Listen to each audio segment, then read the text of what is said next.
And the third way you lose by not having a vision board is that you miss out on what psychologists call the Zeigarnik Effect. Now, I'm very big on psychology. It's all about getting the brain to think the way you want it to think so you can say the things you need to say and take the action you need to take. So let me tell you a little bit about Bluma Zeigarnik. She's from Lithuania, and in 1927, in a conversation with her professor while she was in university, she unearthed what would really become a page turner for people who are trying to get things completed. The professor said to her, and I'm using Jamaican parlance now, "Boy, you ever notice how you go in the restaurant and the waitress remembers your order while she's taking 3 other orders? She remembers that your coffee should be black, your toast should be medium, your steak should be well done. And the minute she completes the order, it's almost like she forgets about you. Because I walk up to her now and ask, oh, can I have my bill? And she's like, you know, what table were you at? What did you order? I don't remember." And like 10, 15 minutes ago, she knew all the orders off the top of her head. So Bluma said, well, let us research it. And what she did, took groups of persons into a lab and gave them a task to complete, whether it was completing a puzzle, a crossword, something. She gave them something to do. And she stopped them in the middle of the task, took them out, distracted them a little bit, and then put them back into the task. She then gave them a second task that she didn't interrupt. So they were allowed to complete the full task, done, sit down, and look back on her. She had an interview now at the end of both experiments and asked the participants which experiment or activity they remembered with greater detail. And you know which one they remember? The one that was interrupted.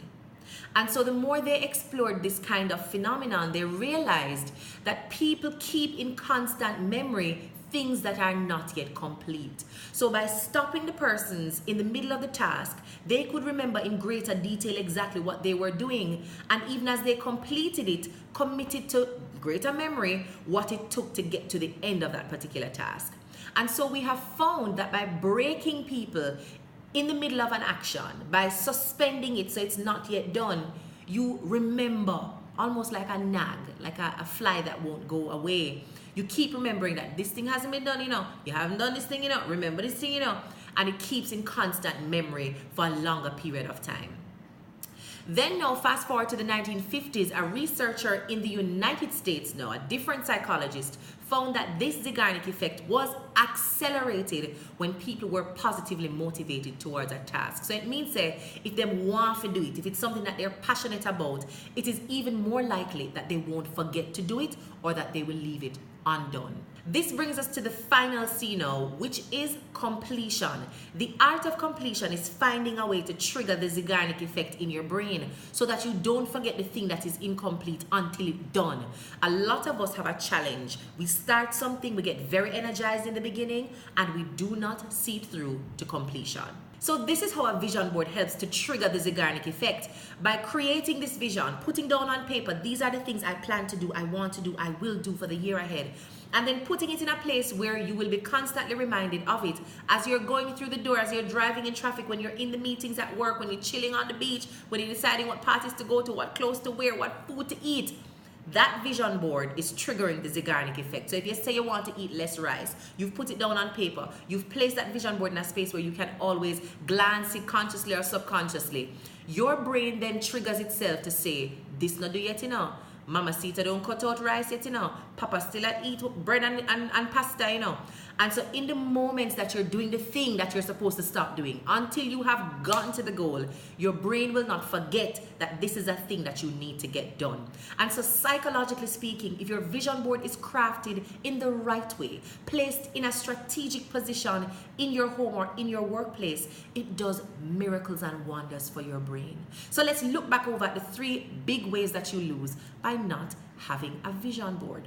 You deny yourself an opportunity for clarity, zoning in especially on the things that are within your frame. What are the things that I am going to do? What are the things that I desire for my life? What are my goals? How do I keep myself focused, keyed in, tuned into the things that I say I want and don't get distracted by what everybody else is doing? So a vision board helps you to create the frame and border off the vision separate and apart from all the other things that might happen in your environment.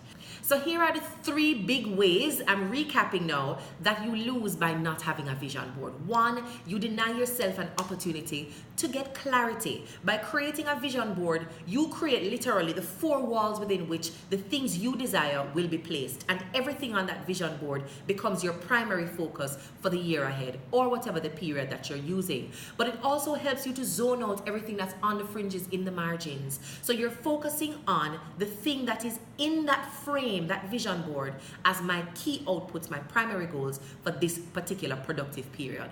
The second C is courage, because by sitting down and choosing to do your life assessment and going through strategically, bravely, honestly, all the things that have to change for you to get what you want and go where you need to go, you embolden yourself with an element of courage that otherwise you wouldn't have accessed. Now you know who you are. Now you know where you stand. Now you know what you need to do to get to where you need to go, and you feel a lot more emboldened, sure, and courageous about the steps that you have to take. And your final C is completion.